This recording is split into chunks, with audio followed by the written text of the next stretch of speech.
So getting the garage shop ready for the fuselage, I wanted to take the time to really kind of scour the place. The obvious things first. The wings are being stored at the back of the garage, well, the front of the garage, my garage is just wide enough to have them sit sideways. The whole thing can just sit sideways and perfectly really barricade off the back of the garage. With the wings tilted like that, I've had to move the trash cans on the opposite side of the wings, which has come with sort of a lack of functionality.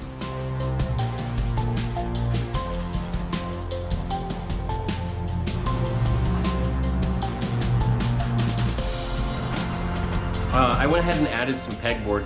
The pegboard helps me unload all the tools from the bottom drawer of my tool chest, and that's really like the most desirable drawer. There's only one of them, it's nice and deep. It's great, it's getting all the green tools up on the wall, which frees up some space that I'm probably gonna need to organize all this extra pegboard crap I have. Never seen anything like this for pegboard, but it's pretty obvious what it's for. This frees up a little bit of space, and really what I'm able to do is relocate a bunch of those crappy blow molded plastic boxes that used to be on the bottom shelf of my parts shelf. So, parts shelf. Parts shelf has been cleared out. This is why you don't buy paper towels when you're angry that there's no paper towels. I need as much space on there as I can for the fuselage, and so there's very little, if anything, on there. The baker's rack that I had turned 90 degrees and sort of facing outward. I'm able to keep all of my paint supplies on that. That used to take up an entire shelf, so that's been moved, freeing up even more shelf space. I went ahead and gutted the paint booth. You know, I would do kind of spot cleans here and there, but there's a lot of overspray. There's a lot of things that just need to be cleaned up. So the whole thing's been vacuumed out, shaken out, and I redid all of the plumbing to get rid of all those hoses that gather up all that gunk that we're flushing out, and you know, it eventually creates a health and fire hazard. So all new hoses, new attachment points. The surround for my dimpler really needed some love. Chomp Chomp had turned all of the legs into chew toys. So I redid that, made it a little sturdier, and so I'm not messing around with like propping up pieces of wood under that. This should hopefully last for the whole fuselage. So with that, let's start unpacking some parts. So let's talk fuselage parts. Now, I got a sneak peek at the fuselage parts a few weeks ago. In fact, this was going to go into a video, but that video ran long and this wound up getting cut. However, I had some parts back ordered from my fuselage kit about 3 weeks ago. Vans called me up, said they are ready. I went out, picked them up, and was able to take a look. Now, I didn't know what to expect because I hadn't done inventory, so I didn't even really know the full extent of what was back ordered. But it was majority brakes and rudder related. So rudder pedals, brakes, and then also some ventilation stuff. This was very exciting to get to peek at. I didn't open any bags, but I kind of squeezed things around and just gawked at what was in there, because this is all very cool stuff. So this is the first of the fuselage parts. I'm gonna go ahead, move the rest of the wing parts aside, and see if I can't crack this case.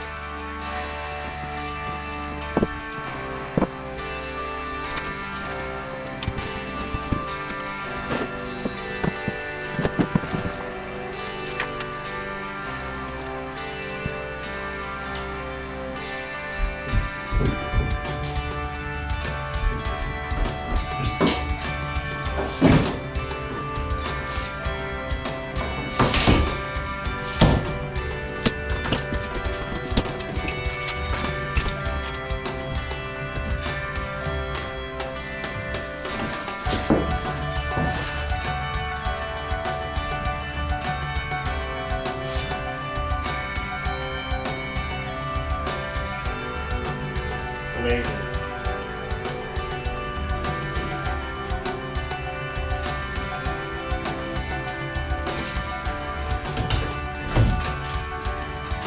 Let's take a look.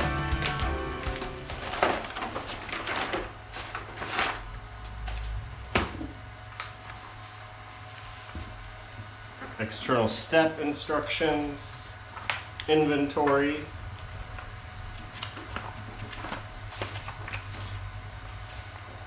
And that's it. That was a little anticlimactic. What I thought might be in there were the instructions, but I forgot. Those are typically rolled with the plants, as they were in my fuselage kit. Okay, so my first thought is, there goes 3/4 of my shelf space right there. I don't know what I'm going to do with these skins, but they're going to be tough to store.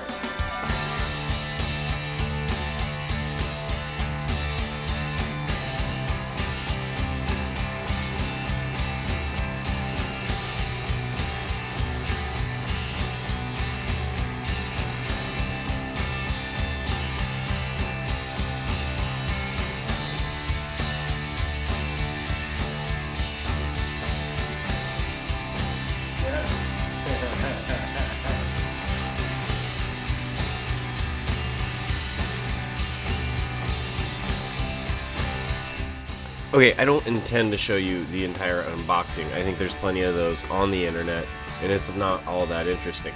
The main takeaway, there is a lot of parts. It's about as much as I expected, which is weird because I expected there to be more than I expected. They're packed very well. There's an abundance of paper. There were a few surprises, and I found a need to once again overhaul my shop. So let's fast forward a little bit.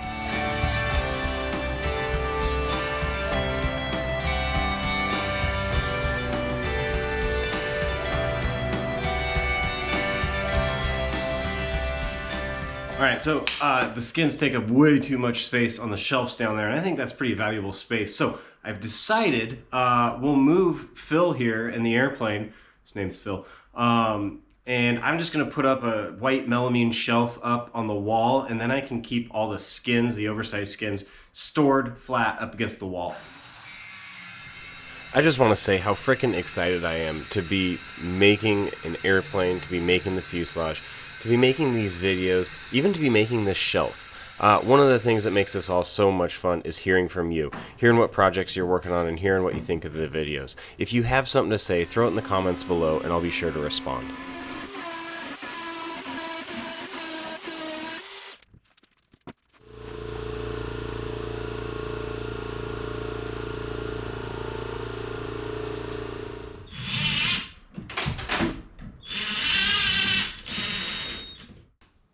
So the inventory process has begun. This is fun stuff.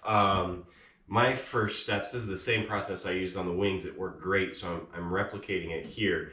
Go through, make sure you have all your sub kits. They're indented on the inventory list and it's easy to check. That way if you're missing an entire bundle, you know to start there.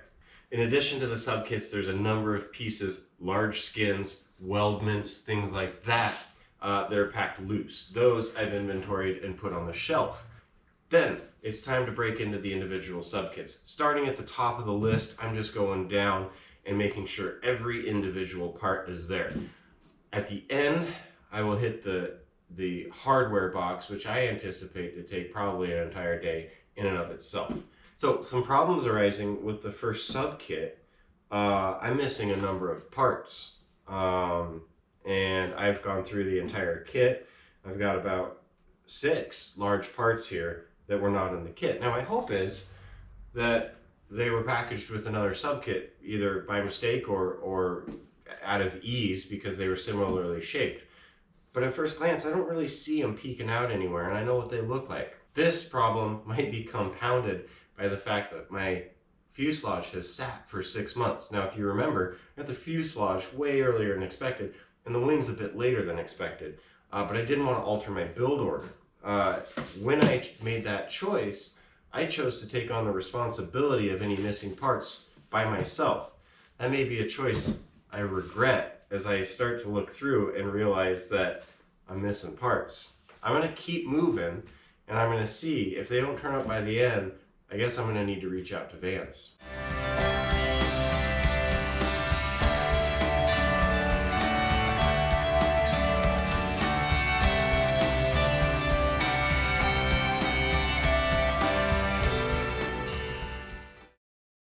I have a conundrum, a quagmire.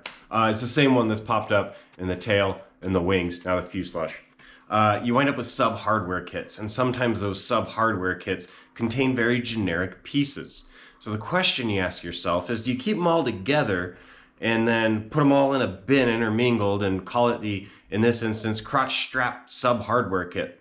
Or do you separate all those generic pieces and keep all the rivets of this size over here and the rivets of this size over here, separating out that sub-hardware kit? It's been a difficult decision before, and it's a difficult decision now, and I never know which way to go. What's going to be the most space saving? What's going to be the most straightforward when we're looking for parts later? And those two answers are not always the same.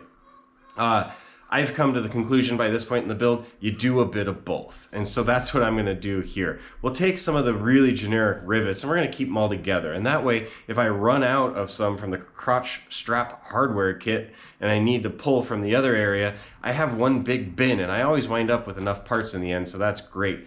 But when there's like some really specific hardware and I don't want to keep a singular nut in one of my precious bins, well, I can kind of gather all those up and then call that crotch strap miscellaneous hardware and keep several different parts in that bin.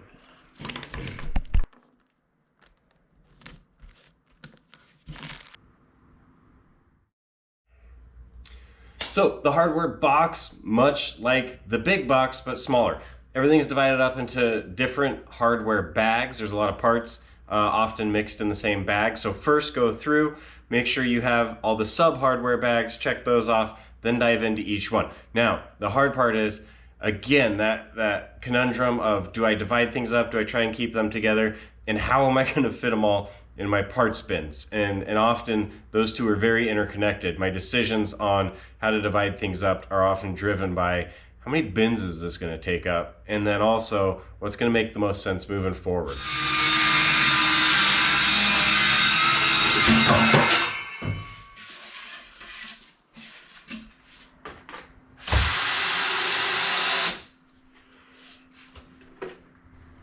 So yeah, as you'll see, a fourth parts bin rack was needed. I tried for a while to commingle similar but different items. I just couldn't do that. It was driving me nuts.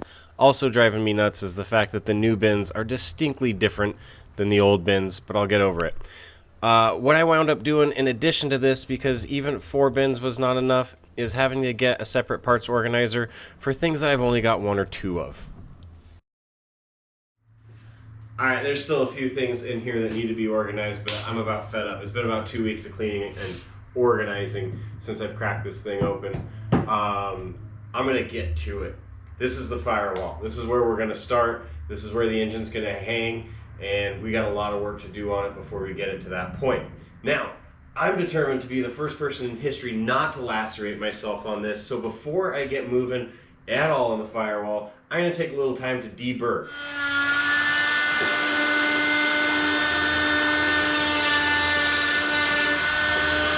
Just a little bit of background on the starting of the fuselage and what we're working on.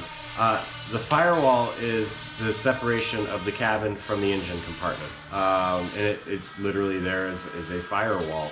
The idea is if something were to catch on fire, if there's a gas fire on the forward side of the firewall, you're going to be separated from it in the cabin. A little bit better than something like aluminum would be. It's also where all the structural members that tie the engine and the engine mount into the rest of the fuselage all meet. And so there's a lot of stiffeners, there's a lot of parts, and it's a great spot to start the construction. I'm excited. It really helps you kind of start to conceptualize what it is we're creating and how you, the pilot, interact with it. It's very fun. I have a set of standard deburring tools that I think came with my handpiece that work great on this stainless steel. The aluminum will clog them up. The only way to go is Scotch-Brite on those. But if you have some of those hanging around, they tend to last a little longer on the stainless steel and cut a little quicker.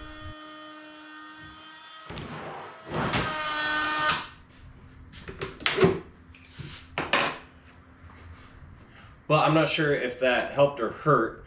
These are still really sharp, and I'm going to try and use gloves whenever possible. But I think they're dulled a little bit. First steps. Before the first steps, a couple comments. The instructions are not as robust as one might think. I think Vans is continuing on that tradition of slowly letting you take more of the lead rather than the step-by-step style that we're seeing fall off ever since the empennage. The plans, however, the opposite. We have about 3 times as many plan sheets, and they are just chock full of diagrams and information. I would say the plans are easily at least 5 times as numerous and complex when you take into account the amount that's crammed in on each page. It's a little overwhelming. The firewall is diagrammed on a single sheet within here, so we're going to pull that out, and then the first steps are to create all the stiffeners that zigzag around this firewall to give it the structure it needs to bear the weight of that motor, or at least transition that weight from up front through the longerons and throughout the fuselage.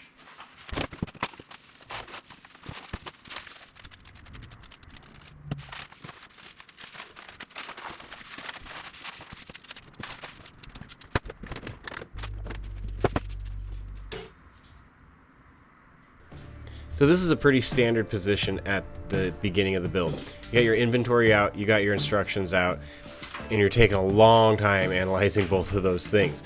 You're not really familiar with the kit, you don't know where all the parts lie on the shelf, and everything seems to take about 4 times as long. Right now, I'm finding all of the stiffeners for the firewall, and there's 2 parts that I'm struggling finding. One is an angle that goes below the firewall recess, and the other is a firewall auxiliary pump doubler. More on that second piece in a bit. The first one, the reinforcement angle, simply needs to be cut from a 6-foot piece of angle that was supplied in the kit.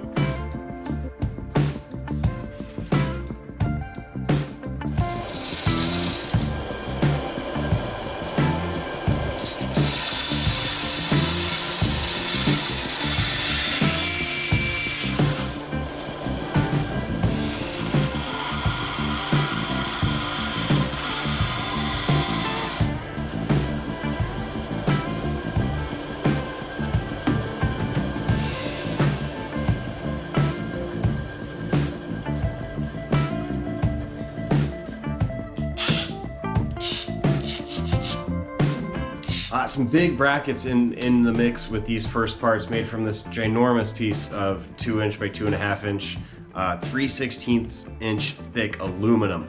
I'm taking my time to try and really map out all the cuts. If you get one wrong and you wind up having to try and take it off with a file, it's going to be slow going.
Now we are to some pieces that when I first came across them in the inventory process, I thought they were damaged. I thought they were bent in shipping and they were gonna have to go back.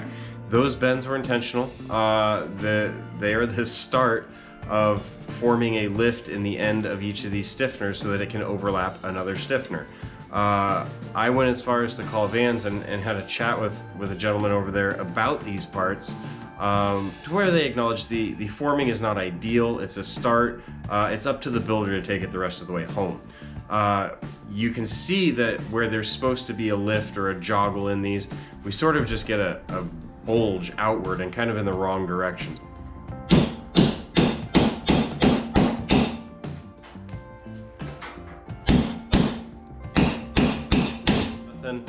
You do have to work on those parts a bit, but some some persuasion with the hammer and hitting it in the right spot, and you get what I thought were some unacceptable gaps minimized. And then in addition to that, you want to make sure that you are filing down the ends. It says it in the instructions, but you got to round those ends so that it fits, the end of the stiffener fits into the radius of the other stiffener.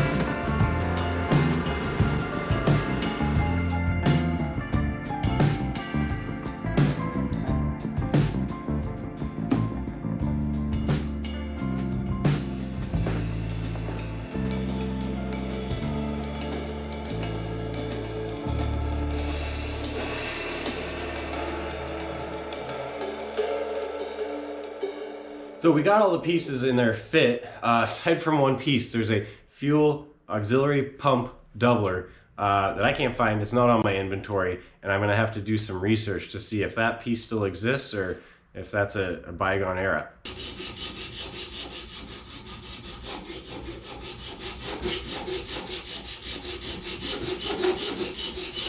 Now what we're doing is match drilling everything. The main thing you need to be careful of here is that stainless steel firewall. So keep your drill speeds low. Use some bow lube or whatever lube you like to keep your drill bits cool. And even though these holes are pre-punched, they'll munch up those drill bits pretty quick.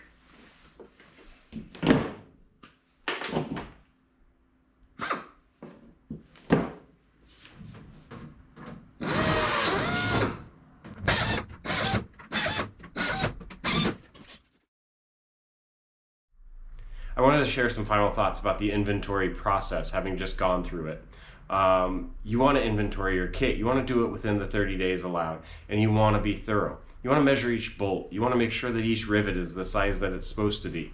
People are human and they make mistakes. I did some quick math. I calculated that even if Vance had 99% accuracy, there'd still be hundreds of errors in the thousands, if not tens of thousands of parts that they provide you in your kit. Now, luckily, for me at least, Vance had far superior than 99% accuracy, but there's still mistakes. And once you find them, Vance is pretty good about making them right. However, if you don't find them, you're gonna wind up with a container full of rivets that are two different sizes, or the wrong size, or you're gonna get to a part where you need a certain size bolt and find that you don't have it. It's gonna be a pain in your butt, and there's really gonna be no one to blame but yourself, because you, as the builder, do have some responsibility here. So I urge folks, do use some caution, take some time, and make sure that things are what they're supposed to be. Now, I just came back from Vance. Luckily for me, our EAA chapter had an open house there. I was able to get the parts that I needed in order to complete the inventory of my kit. While I was there, I got to do another tour of the factory, see some of the machinery in action, and I got to take another look at the plane that started this all. This time a whole lot closer and paying attention to some really detailed parts that I may have glossed over the first time around.